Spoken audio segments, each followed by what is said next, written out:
G'day everyone, welcome to the channel. Thank you for tuning in to this video. Today we're going to look at some crypto price predictions for the end of 2019 or moving forward. None of this should be taken as legal, tax and or financial advice. These are my own opinions. Please do your own research and never invest more than what you're. Let's jump into it. Bitcoin. My prediction for the end of 2019, I think Bitcoin's going to hit 30 to 35,000. I'm going to say 33,000. Now there's an article here. Actually, I'm going to show you this. The Bitcoin block mining, the Bitcoin block reward halving countdown. So, to explain this in a nutshell, for miners it's going to be tricky to try and stay afloat with this mining reward being halved and with Bitcoin getting more scarce. So with the limited supply and a potentially increasing demand, what will happen is people will want to try and buy more Bitcoin, especially as interest peaks once again. We're then going to get more regulation from, well, we've actually had a recent announcement from the US SEC giving some clarification about what is a security and what isn't. Bitcoin and Ethereum almost certainly have been exempt, and many others are also exempt from being securities, giving institutional investors a clearer picture of where to invest their money and the safety behind it. And in addition to all of this, there will be better custodial solutions for institutional investors in the space. All of this is going to see a huge influx of money coming in. That will, in my opinion, cause the Bitcoin price to skyrocket come the end of the year. For the other cryptos, they say a rising tide lifts all boats, and I believe that if Bitcoin goes up, it's going to bring the rest of the market up with it. Ethereum, now, I do see Ethereum going up as well. However, something to consider is that there's been a huge delay in terms of implementing a lot of the upgrades, Casper in particular. So I'm going to say $700. Now, something to consider with all of these predictions, I forgot to mention this earlier, you need to factor in the circulating supply, the market cap, and the current price. It is almost impossible for XRP to ever be this Bitcoin price here, 5,000, okay? Because realistically, when you consider that the circulating supply is thousands of times higher than Bitcoin, it's not plausible for XRP to ever get this high, but it's all relative.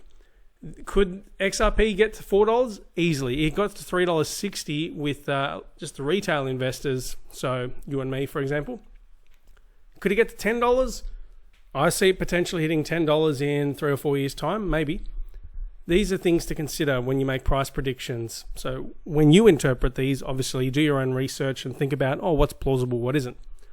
Moving on, Litecoin, an interesting observation. Because, let's go back to these links. Because Litecoin, its max supply of 84,000 is exactly 4 times the amount of Bitcoins. And if you look at the circulating supply, well, it's almost 4 times as high. Say 3.5 to 4 times higher than Bitcoin's at the moment. So relatively speaking, an argument made is that Litecoin's real price should be, according to some people, nearly a quarter of Bitcoin's. As you can see, it's a lot lower than a quarter, which would be 1,200 approximately. I think Litecoin, if everything goes well, I'm going to predict $450 by the end of this year. Its max was $370, $380 at the end of 2017. I think it's going to be big. They say Litecoin is the silver to gold. If Bitcoin is crypto gold, then Litecoin is crypto silver.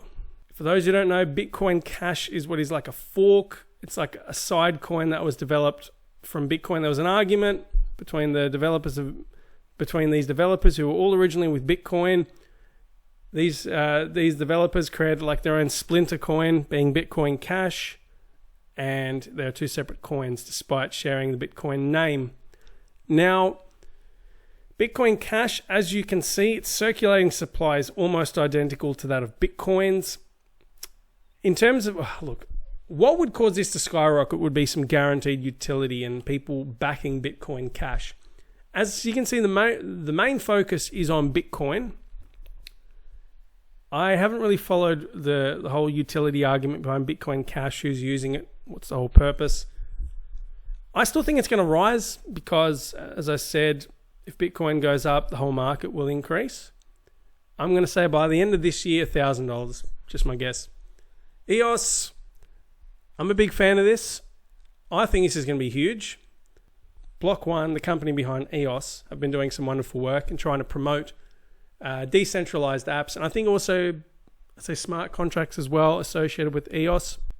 Ledger recently listed EOS as its own token, so it's very simple to store it offline with all the relevant support. That helps a lot, in addition to exchanges listing it.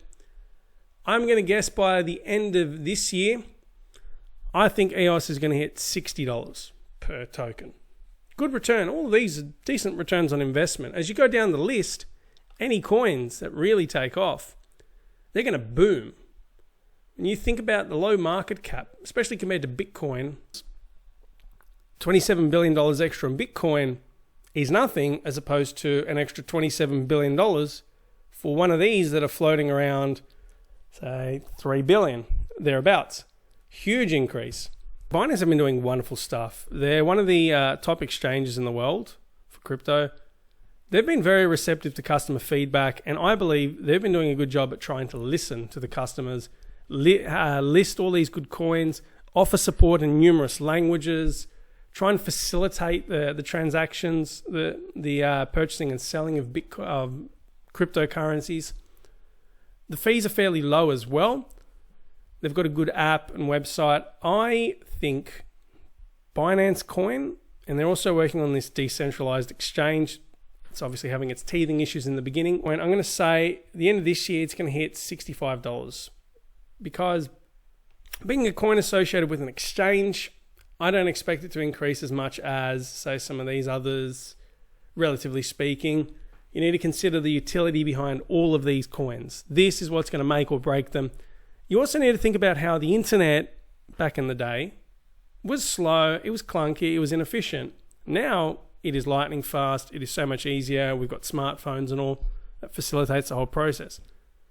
You think about crypto now, or consider crypto back in 2010, 2011, compare it to now, and then fast forward another 7 years, the differences will be enormous. It will have progressed so much. Stellar, competing with XRP in trying to help the gross payment settlement systems.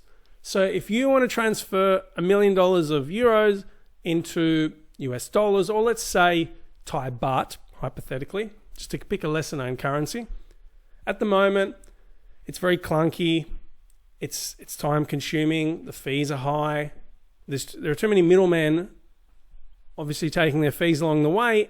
You transfer the money, so you transfer from euros into lumens as an intermediary, and then into Thai baht in a matter of seconds for the fraction of the cost, for pennies, so to speak.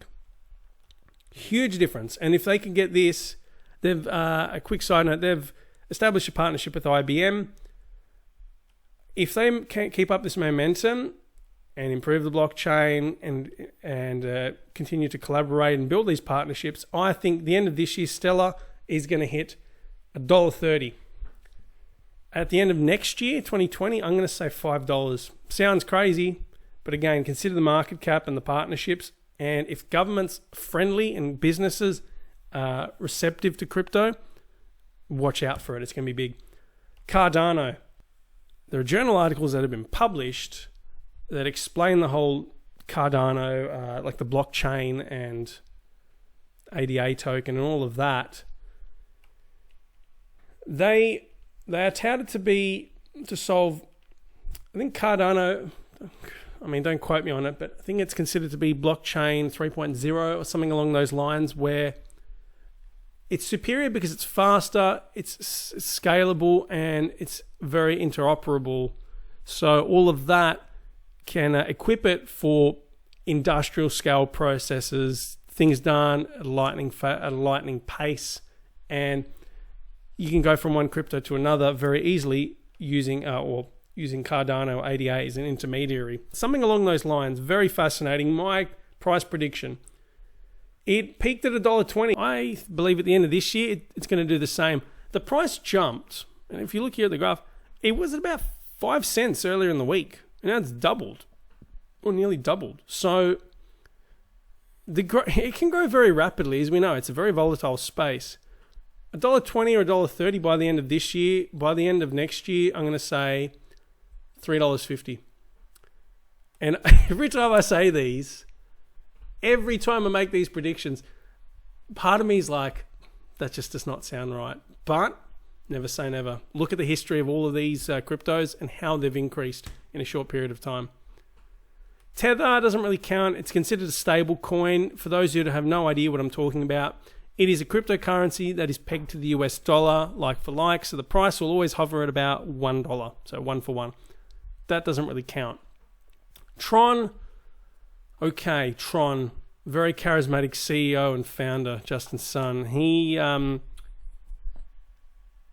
actually, to be honest, I haven't done much research about Tron, but my understanding is they, well, I know they use proof of stake, so just like EOS, they're going to be faster than the proof of work at the moment that Bitcoin and Ethereum have.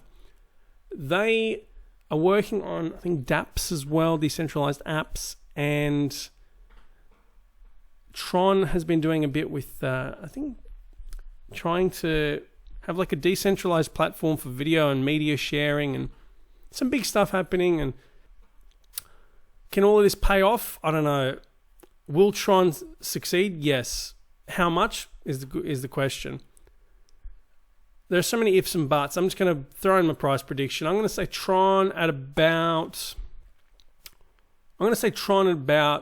18 cents at the end of this year. At the end of next year, 30. I don't know.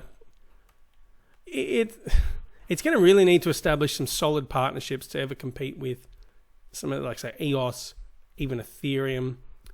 And I don't know. We'll just see what happens. Bitcoin SV, I should explain. SV, Satoshi's vision.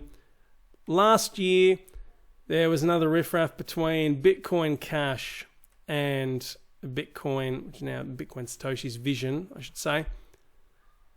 The owner of that, I won't go into details, but long story short, it is another fork. It's a fork of Bitcoin Cash, which we know Bitcoin Cash was originally a fork of Bitcoin. So I actually don't think this is going to get very far, my personal opinion. I can feel the rage on the other end of the screen from people watching this and believing this to be the holy grail. Bitcoin SV, it needs utility and to form some serious partnerships and to be unique to Bitcoin and Bitcoin Cash for it to really stand out, to be honest, my personal opinion. Will the price increase? Yes, because the whole theory of a rising tide will lift all the boats. The end of this year, $220. Next year, I don't know, let's say $400. This is just a guess. I really don't know. And as I'm going down the list, think of it like a car race where you've got drivers who are all kind of at the same level. You don't know that much about them. You know, you've got your favorites and they're going to do well and really, take off and hold the lead for a while. But you're going to have twists and turns. You're going to have people overtaking and going back. It's going to feel like that. It really is like a bit of a race. So things can change. You're going to have obstacles thrown in, all of that. Now, let's think of Dash and Monero. I'm going to class them together because they are both considered privacy coins and more appealing to those that don't like any tracking. A lot of these other coins listed above can be tracked, and the government obviously wants to be able to track transactions with Bitcoin, and I think, or other ones too. You're going to have a lot of these Bitcoin. You're going to have a lot of these cryptocurrencies above that will have the option to track. We'll give options to track transactions, especially with know your customer regulations and all of that. I'm going to say Dash 600, Monero 400. We'll see what happens. IOTA, I haven't actually followed it much. Internet of Things, something. And I think they had a partnership with Volkswagen. It was about a year ago, don't quote me on that. And using, blockchain technology for the Internet of Things phenomenon that's rapidly growing. I don't anticipate much growth compared to the other ones. I'm going to say the end of this year, end of 2019, $3. And the end of next year, $6. Double. We'll see what happens. Neo, touted to be Chinese Ethereum, pretty much. So Yeah, big following in China, I believe. And I'm almost certain, being a Chinese company, the Chinese government would probably be more inclined to support Neo as opposed to Ethereum. I haven't actually done much research about it, especially as I go down the list. I haven't focused that much on the lesser known coins. My personal opinion, I tend to focus more on the top 15 and a few outliers. And the outliers I will actually talk about a bit more. Neo, my prediction for the end of this year, $60. Actually, say 70. End of next year, 130. I see this sticking around and gradually increasing and improving. See what happens. Ontology, haven't followed it much. Same with Maker, don't actually know much about it. I'm actually going to skip those two. I don't know about a price prediction, but hey, just for fun. Ontology, $7. Maker, $1,200. We'll just say that. NEM, I know NEM had an issue with a hack last year, and then some of the funds were returned. I'm gonna say 30 cents. No, I'll say 45 cents by the end of this year. 30 cents. Okay.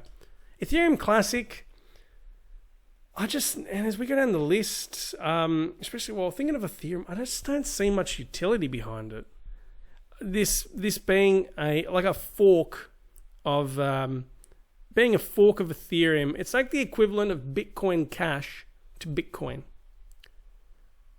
I just don't really hear much about it. I think it's going to stick around. There was something about developers pulling out some funding for it, or it was kind of losing viability, or I don't know, but it's still growing. It's still going up and sticking around. I'm going to guess $15 by the end of this year. Actually, no, I'm going to take that back. I'm going to say 25, because people have this thing in the space.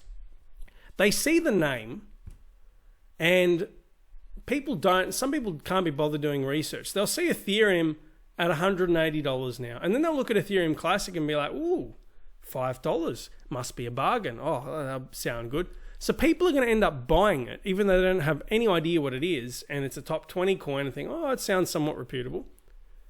There will be a demand for it, even if there's no justification. So I'm going to say $60 by the end of this year. I'm curious to see what happens. I want to do this video again come January 2020 and review all this. Tezos, I don't know really. Tezos and Zcash, I'm not too familiar with as well. I'm going to skip them just for brevity. VeChain, now I do know about this. VeChain has been used so VeChain is the token involving blockchain technology, where it's a token whereby you can verify the authenticity of a product through the blockchain and then using the VeChain token. It's been used, I remember reading an article in China about using VeChain, something similar to verify the authenticity of vaccines. I know VeChain has, I think VeChain was talking about using blockchain and the technology using the blockchain tech and the token to verify or to guarantee the authenticity of luxury goods, for example, because there are a lot of cheap knockoffs, as we know. VeChain, if it continues this momentum, builds on its great work and establishes more partnerships. I think when you look at the market cap, I'm going to guess, and I'm going to say this is going to hit 30 cents by the end of this year, even maybe 40. I wouldn't rule that out. And by the end of next year, $1. And that's very bold. That's about a 130 times increase in 20 months. I recommend it. I think it's going to be cool. The next three I do know about. Dogecoin, I literally bought $30 worth of it just for fun. It is like it's a bit of a joke coin. Apologies to the developers.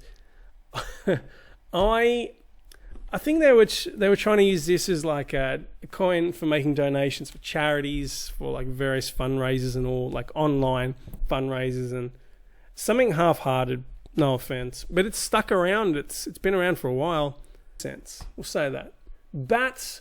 Now, I recently made a video about BAT partnering with Brave, Brave, the web browser, and I'll provide a link to that above if you're still watching. Thank you. Publishers and content creators. I think it's a great scheme, and I believe more people will adopt BAT. There's a bit of a use case behind it, at least. I think it's going to stick around. BAT, I'm going to say by the end of this year, it's going to hit $1.60. And then at the end of 2020, next year, I'm going to say $3. Amize Go. Now, this one is a wild card. Amize Go, one of their slogans is they want to bank the unbanked. So they want to make banking accessible to people, especially in developing countries where they can't use they're excluded from the traditional finance system. Now, Amize Go, you consider the low market cap and the circulating supply, $27.76 for the all-time high. It is currently about 1/10 or 1/11 of that price, thereabouts. The end of this year, now brace yourself, I'm going to say $30. The price has increased quite a bit already in the past week. I think it almost doubled. Congrats if you snapped up Amize Go when it was like $1.10. Jeez, I hope you really just fill up your wallets doing that. The end of this year, end of 2019, Amize Go is going to hit $40. End of next year, if it really gets momentum, $80. Now that's a decent return on investment. Qtum, look, the rest I'm going to skip. I'm going to jump to 0x and quickly talk about how 0x is on Coinbase. And it's been on Coinbase for about, I think, 6 to 9 months now. I don't know much about it. I know, actually, quick side note, Augur. Let's quickly talk about Augur. Augur is one of these forecasting programs. It's kind of like gambling, where Augur is a blockchain and the token that wants to be able to facilitate this online forecasting to say, oh, if such and such happens, it's kind of like betting pretty much. And I don't know, it's a bit of a wild card. The team, people from the team have been interviewed here and there. I've heard them interviewed in podcasts and all. I'm going to guess if there's a big bull run, I'm going to say Augur will hit $100 by the end of this year. See what happens. Keep an eye out for this because of the low market cap and the fairly low circulating supply. Price is pretty cheap. 0x as well, I'm going to guess $3.10 by the end of this year. And end of next year, $6. Just wild guesses. The rest, I'm going to leave. A couple of quick mentions. Steam, I know, has been touted as... Steam is a token used, and it's also the website that is used for social media and like a decentralized version of it, where people can earn tokens, Steam tokens, by contributing meaningful content. I assume there's got to be a limit and some rules behind how you earn Steam for what you post. Anyway, that's going to do for now. Thank you for tuning in. If you liked this video and you found it useful, feel free to like and share it. Subscribe if you want more content, and click the bell icon if you want to stay up to date with the latest news in the space. Hope you're all having a wonderful day. Thank you for tuning in. Till next time, take it easy. See ya.